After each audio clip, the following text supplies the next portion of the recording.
Thank you so much for staying with us this morning on the program. Let's talk about national security. And of course, Mr. Kabir Adamu has been about this for quite a while, and he's here again to share some perspectives. He's MD, CEO, Beacon Security and Intelligence Limited. He joins us virtually. Thanks for joining us this morning, Mr. Adamu. It's another one. Unfortunately, every time these things happen, we hope we don't hear any more of it, but here we are. What are the issues that you think could be responsible for this resurgence? Thank you, and good morning. The issues have not changed significantly. They are rooted in politics, both local and international, what we would describe as geopolitics. And then you have the economic factors. You also have the environmental factors, as well as the social factors. So depending on the type of threat element, which, by the way, I must say are spread, and for me that's really the most disturbing element. You have a multitude of threat factors that are almost moving at the same time. In the Northeast, you have the insurgency, the terrorism. In the North Central, you have the farmer-herder violence that has metastasized into an identity-based conflict, a violent criminality that is kind of taking its own direction. And then, of course, in the Southeast, you have also its own type of violent criminality. In the South, you have violent criminality as well, including cult violence. In the Southwest, the same thing. So the country is facing a multitude of security challenges driven by those factors that I've mentioned. It also appears, and I say this with all sense of responsibility, that Nigeria is under siege, both from local as well as international elements. Just a second, Mr. Adamu, just 1 second. Jeffrey said at the beginning of the show that we are lying to ourselves, and we need to look ourselves in the eye and tell ourselves brutal truths, he said. Now, when you say that these issues of insecurity are rooted in politics, that is, or rather, that sounds a bit disturbing. And I think if Jeffrey's word is to be brought into that, is it that the politicians are papering over cracks, or just, as we said, deceiving themselves? Also remember that a top military official in Nigeria, in the very recently, said that the military or the security agencies will do what the security agencies should do, but the politicians should do what the politicians should do. Otherwise, if they're both not singing from the same hymn sheet, then we are not going to be dealing with the issue. So are we deceiving ourselves when we know, if we know, that the issues are rooted in politics and we seem to be looking for other reasons? Yes, I mean, I couldn't have said it any better. We are in a state of, lack of actually reality. We do not realize that this issue, if we do not address it, it's going to swallow us up. As it were, under the social contract, we have handed over the responsibility of dealing with the problem to our political class. But sadly, for some odd reasons, our political class are not handling the matter with the appropriate attention that it deserves. Yesterday, one of the most senior aides to President Bola Ahmed Tinubu released a statement purportedly on behalf of the president. And if you take time to look at that statement, there were two aspects of that statement that bothered me as a security practitioner. In that statement, the president mentioned that there was intelligence before the attack in Kebbi, and that the attack still occurred. The president also admitted to being depressed. Now, maybe it's a misuse of words, or maybe it's the reality, as it were, that the president is actually depressed. And maybe, yes, there was intelligence. But how can we have a president that is depressed in the manner, and then yet he's, we're going on in the manner that we're going? How come no person has been held accountable for the series of lapses in our security, in national security occurrences. How come, for instance, after the incident in Birnin Kebbi, if the president is admitting in writing that there was intelligence, how come nobody was held accountable? And if the executive arm is failing to act, how come all we're hearing from the number 3 citizen in the country, which is the president and the chairman of the National Assembly, is that there is crime in every part of the world? And yet they are not using the legislative instruments at their disposal to put pressure on the executive arm of government. I mean, and that pressure can range from a motion up to an attempt to impeach the president. Those are instruments that are available to them, but yet we are not seeing them exercise those instruments. So yes, the political class is playing with this matter, and if we do not wake up to address it, I'm sorry to say it's going to swallow us. I'm happy you said it as it should be said, because it's just difficult, because I've interviewed you so many times. A lot of us have interviewed you and your colleagues who are in the intelligence community. And one of the things we heard from all of you is the fact that these people are not in the sky. They know where these terrorists are. You guys know, the government knows. Of course, there's the element of geopolitics and the intricacies of, the dynamics that can be quite complex. But the basics are the basics. I think for the people that are being killed, especially the Christian community that is saying this is persecution, this is genocide, wherever that help comes from is inconsequential to them. Whether it's a mischaracterization on their own, but that is their reality, we can't dismiss it. But where I'm going to with that question now is, if it seems like because we're not sure of the broader intention of the West, and based on trend, we're worried about whatever it is they are coming to do in terms of intervention. So what exactly is going to happen in terms of action beyond the lobbying that we're seeing? Action, because while they are in the UF, I think today the subcommittee is going to sit and then submit proposals to the White House on this genocide issue. Besides the lobbying, because while all of that is going on, a general has been killed, the girls have been kidnapped, another attack has happened. It looks like nothing is happening, although we know something is happening, but it appears it's not enough at all. What is the West or anybody who is an onlooker expecting from us in terms of action? I also read somewhere that one ISWAP leader also, I think I heard it on The Nation, has been sentenced to 20 years. I was like, an ideological terrorist sentence to 20 years, are we joking? So what do you think has to happen?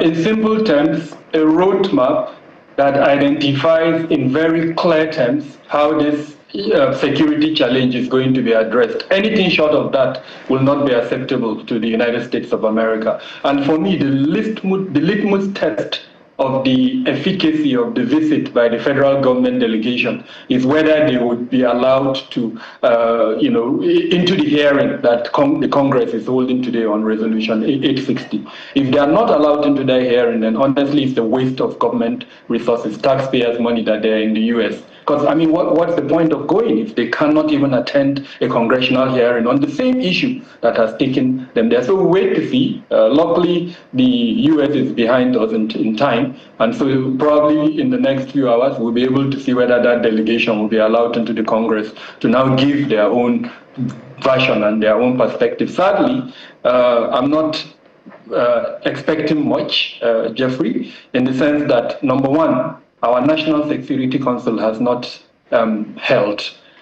After that threat by President Trump, the most powerful military country in the world threatened us that they are going to attack us, and yet we've not had our National Security Council sit. Now, I'm sure probably the listener will say Nigeria is a small country, there's nothing we can do if the US decides to attack us. But no, that cannot be. We're a sovereign country. We've got enough muscle, both diplomatically and then in terms of numbers. That council is the highest security council that we have. It should have sat At that meeting, the president and his aides, especially the cabinet ministers, should have presented to the council that the roadmap to say this is the security challenge that we have, and this is what we are going to do to solve that security challenge. In my organization, Beacon Security and Intelligence Limited, we know that in the first 10 months of this year, 9,000 people have been killed, about 9,400.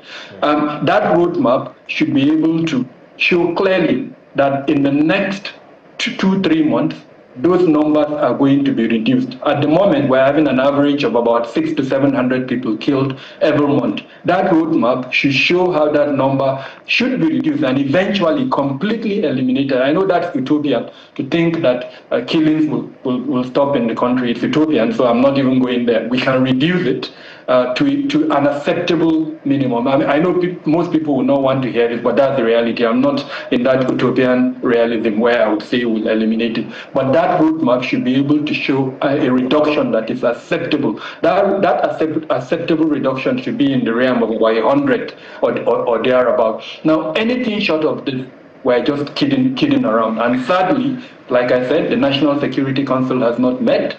The relevant players, the members of that National Security Council, we've not heard their voices, Jeffrey. The voices we're hearing is the Minister of Information and the Minister of Foreign Affairs. And unfortunately, the voices are not echoing the kind of messaging that we would like to hear. We know what the challenges are. Like you rightly said, we know the basis where these bad guys are. We know the non-state actors.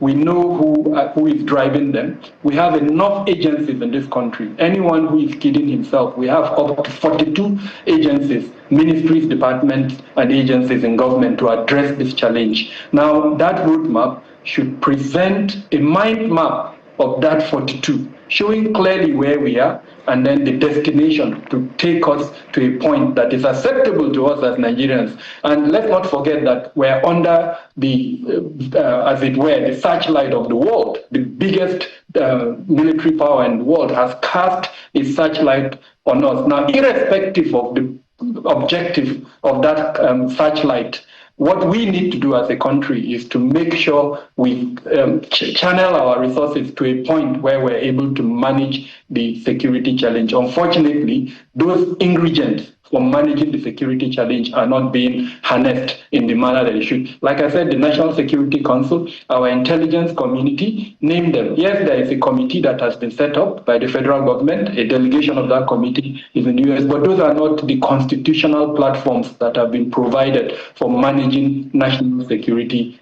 issues. Well, you know, I want to ask you a double-barreled question. One of them based on the issues that you have raised, and the other one of the people in government, at the top level of government, who are also speaking.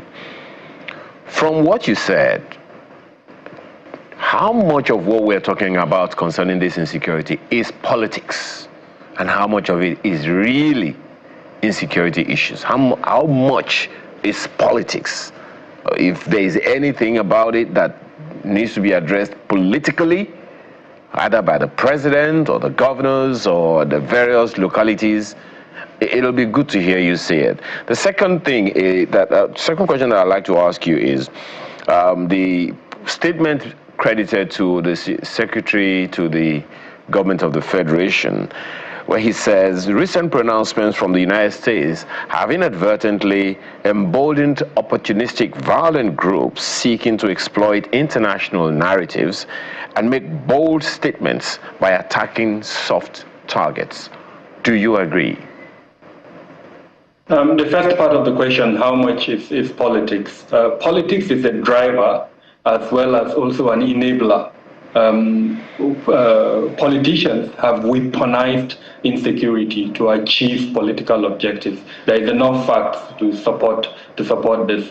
On the other hand, politicians are also responsible for addressing the national security challenge. They are the ones who appoint the individuals.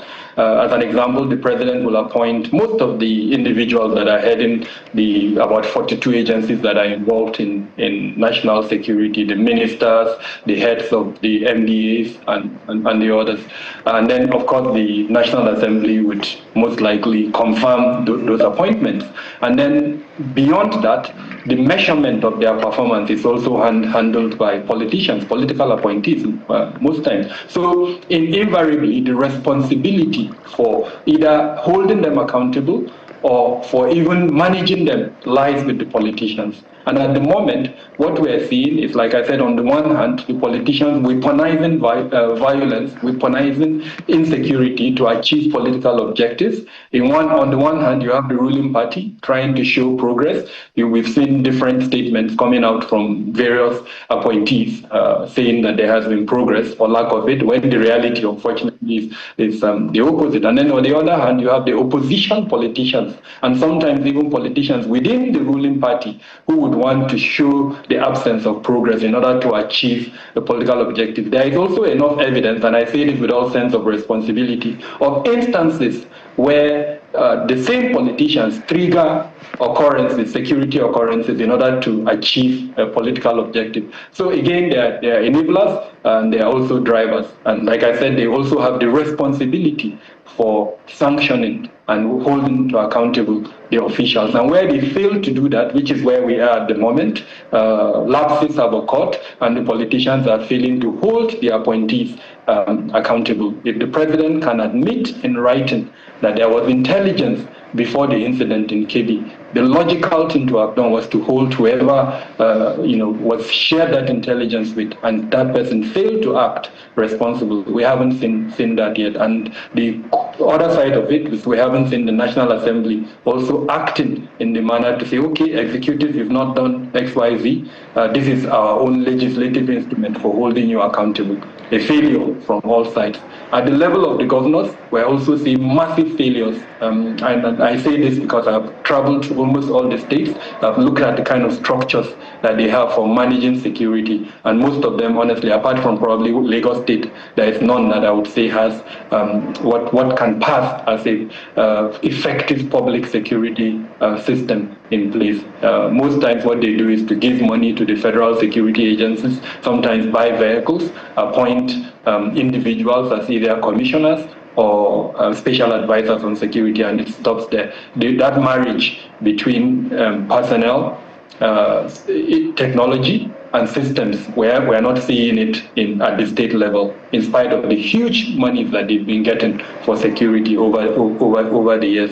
So that's one part of the question. Kindly remind me of the second question. The statements of the SGF about the pronouncements of the US government emboldening violent groups to take undue advantage. Yes, which is really unfortunate. It also speaks to this lack of synergy in government officials.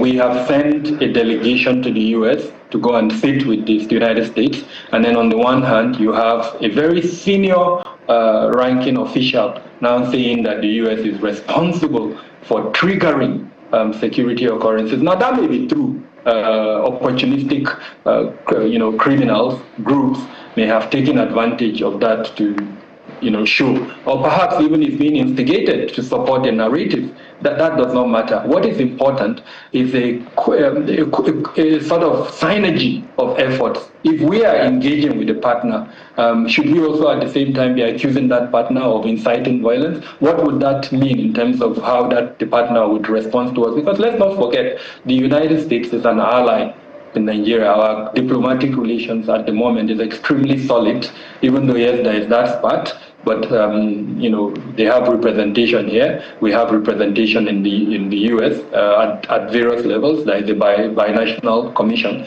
that sits. There is a defense partnership, and so many components. So again, I'm not sure why the SGF will make that pronouncement. It may be true. It's not in my place to judge that. What we have seen, and for me that's the most unfortunate development, is this division between the two major religions. You saw Khan over the weekend in Jos issuing a statement and categorically confirming, as it were, that there is Christian genocide. Before then, we've seen the Supreme Council of Islamic Affairs issuing a statement that there is no Christian genocide. And that, for me, is the greatest danger that we're faced with at this moment. Social cohesion, social integration is gradually degenerating. And what are we doing as a country to close that gap, bring the two sides together? Yes, the president has met with the leadership of the two religions, but we haven't seen any action in terms of the two of them coming together and issuing a statement. NIREC is there. I'm not sure what NIREC is doing. I'm hoping that NIREC would act in a manner to bring the two sides together, because if we are not united, again, I want to say this, I've said it before, this thing can envelope us. We're playing with it in kid gloves, but believe me, it's big enough to envelope us. We pray it never gets there, but as you said, action has to stop it, not just words. There's another bit I want you to speak to, which are the men on the ground. Why we say they're not doing enough, but the morale of these men who are at the front lines every day, and sometimes we see videos and filters of them being killed, or some of them in their struggle.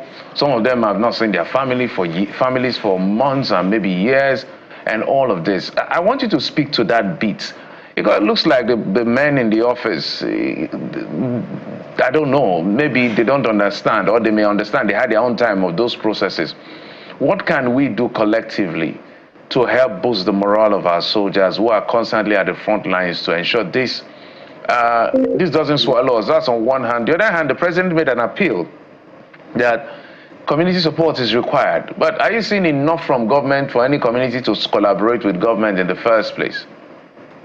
Yes, so the first question regarding morale. The amazing thing, Jeffrey, is that the Renewed Hope agenda actually has that element. One of the imperatives contained in that agenda, which is a mandate now, the president has our mandate, so it's no longer as it were, and it's left for him to to implement it. Unfortunately, we're not seeing that implementation in the manner that it should be. And it's not, he has given the directives, the various agencies, ministries that have responsibility for doing that should have been the one. And again, remember what I said earlier on, it's the responsibility of the politicians to hold these individuals accountable. Unfortunately, for some odd reasons, we're not seeing that. But the policy should have been developed.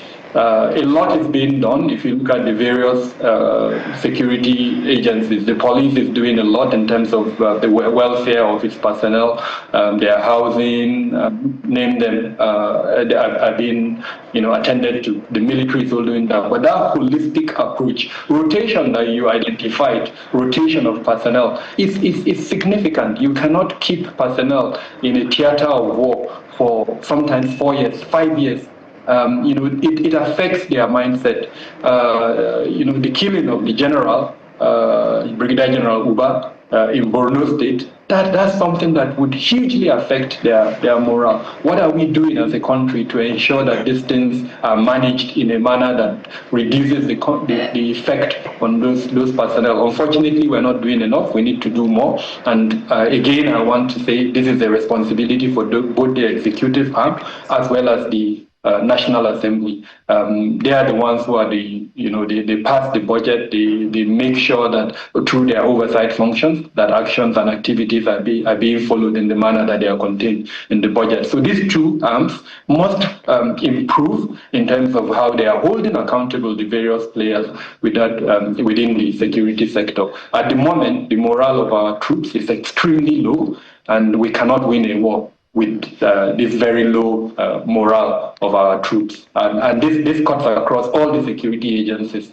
With regards to the second part of your question, communities, how they need to come in.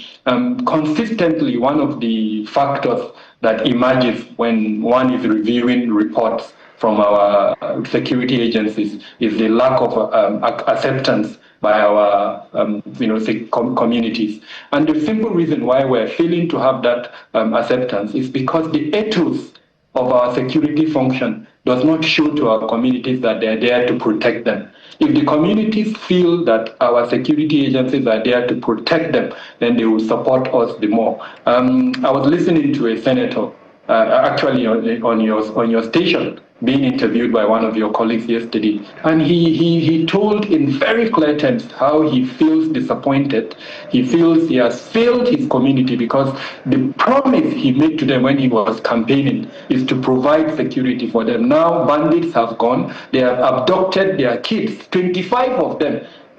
And then we have information to suggest that there was intelligence before that incident occurred. Is there ever, my apologies, is there ever a time, Mr. Adamo, where we don't have intelligence? We always have intelligence. The problem is what we do with it.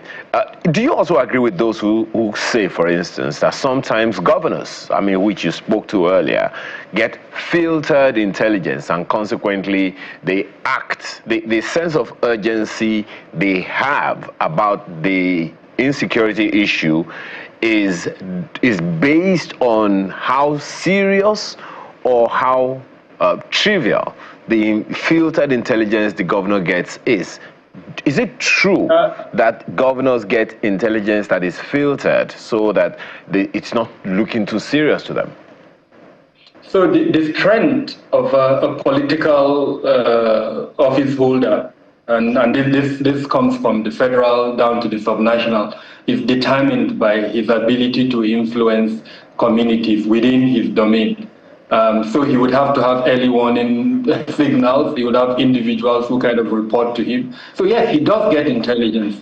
But then the corollary to that is what control does he have over the paraphernalia of state to action the activities of that paraphernalia? As a governor, would he be able to, for instance, direct the military or the police to take action? And again, it's sad that we're not even discussing the role of the police, which is one of the misnomer in the current arrangement that we have. All we do is the military. But remember, I told you there are 42 organizations that have responsibility for security. We've singled out the military and given them that responsibility. So yes, the governor may have access to intelligence, but don't also forget that outside of the governor, you have federal security organizations that are deployed across the 774 local governments.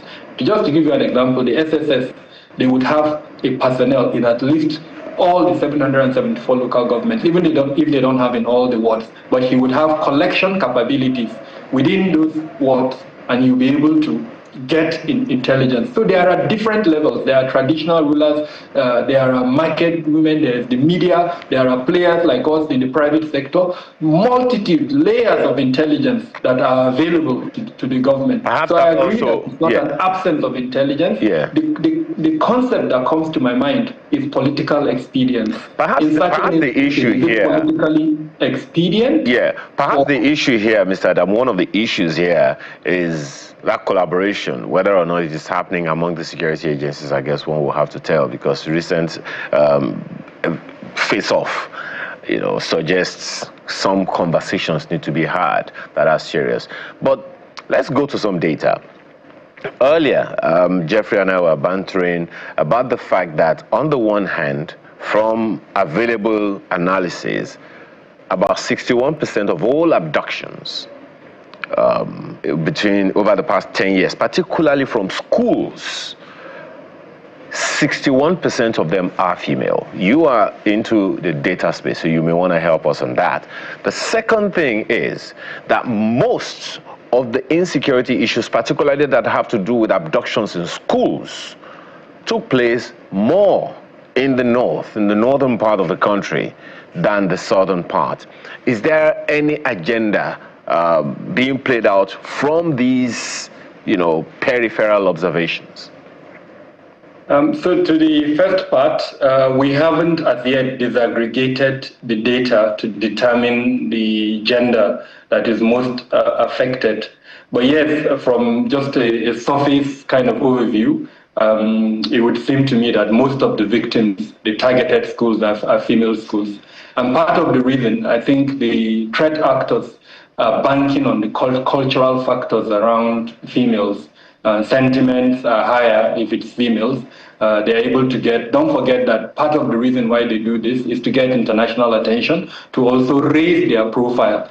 There is also the theory that, the higher, for instance, they marry, quote unquote, the women, then their profile is also raised within their cultural settings, even though these marriages are forced and, of course, without the consent of the parents and all of that. So which speaks to another element of the conversation. So this may be some of the reasons why they are targeting schools. With regards to the second part of your question, the prevalence of the occurrences within the northern part of the country, Jeffrey, in my organization, even though we're still kind of building, this, we documented 80 non-state armed groups that are active in Nigeria. I repeat, 80 non-state armed groups that are active in Nigeria. Out of these 80, 80% of them are domiciled in the northern part of the country. So it's not, you don't need any arithmetics to understand why the occurrences are higher in the northern part of the country. The vulnerabilities are higher, the threat elements are higher, they are more, and then of course because of the land mass, the spread and deployment of security forces is thinner, and the farther you go into the rural areas, the thinner the spread of these security agencies. And this is not to say that the federal government or the state government has not attempted certain actions to reduce the vulnerability. We know, for instance, that schools were shot, mega schools were built in places like Borno. Kaduna has done the same thing, Katsina. So to name them, almost all the states have attempted to do one or two things to reduce the vulnerabilities. But the vulnerabilities, in simple terms, are higher in the northern part of the country. The threat factors are also higher. I've just given the numbers. And then the intention of the threat factors is also tilted more towards targeting soft targets, mosques, churches, schools, individuals in markets, soft targets. It's also higher in the northern part of the country. All right. Dr. Adamo, 1 second before I let you go. When I heard that the ISWAP leader was sentenced to 20 years, an ideological terrorist, the engagement had different from force, economic, all kinds of shade. But ideological terrorists should not have anything less than a death sentence in any sane view. What do you make of that? I was surprised like you, but then again, I don't want to question the wisdom of our learned fathers, the judges who took that decision. But as an expert who has studied terrorism, I find it really surprising that that individual came up with just 20 years. Although we must also acknowledge that there are multitude of charges that individual is facing. So we do, yet I haven't studied the judgment yet to know which of those charges led to those 20 years. But let's just remember, put this in context. This is an individual who is accused of having been responsible for the attack on the police command, that several of our police officers died. The farm center attack in Kano, the mosque attack in Kano, and several other attacks that have led to deaths of several Nigerians, including government officials, the police as an example, the customs, and then he's getting 20 years. Again, we need to know which of the charges led to those 20 years. Is that the completion of the ruling, or there are other charges that are yet to be ruled upon? So I think those are the issues that I'm waiting for. I actually just came back from a journey, so I would need to study the case to understand, the judgment rather, to understand which of the charges led to those 20 years. But if it's really the case of terrorism and the bombing of those places I've mentioned, then it's unfortunate. I totally agree with you. We'll get to see the charge, the CTC, to know what got what. But we want to know what happened with the charges that had to do with killing of people and how many years it's gotten. But we must thank you, Kabiru Adamo, MDC of Beacon Security and Intelligence Limited. Thank you, sir, for coming on the program. My pleasure. Thank you so much for having me. And like I said, we better act to deal with this issue before it envelopes us. The word is enough. We'll take a break. When we come back, we'll talk to Bolaji Abdullahi. He is the spokesperson of the African Democratic Congress, ADC. Join us in just a moment.